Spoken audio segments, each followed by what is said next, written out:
financial reassurance, ah, self-insurance at saka captive insurance.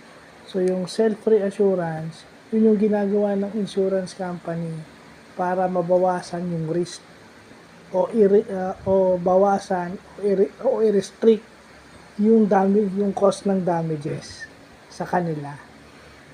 So yun, financial reassurance, mahirap gawin yun.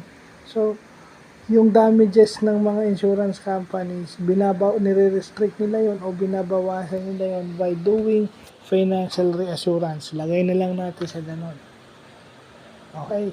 Pag sinabi mo namang self-insurance is yung lahat ng danyos is ikaw yung magbabayad. So, ibig sabihin, may na-aksidente ka, halimbawa, hindi mo naman kagustuhan, so, ikaw ang magbabayad ng papagamot mo. Ikaw ang magpapagawa ng nasira mong sasakyan.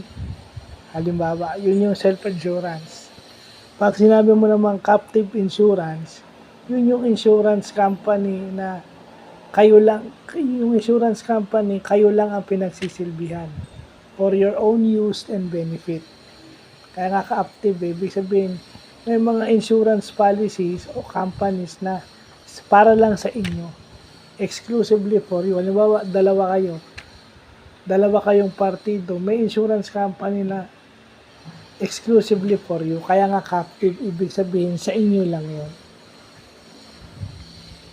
No, may mga insurance policy na ganyan, yung captive. So, yun, buti nalalaman natin yan.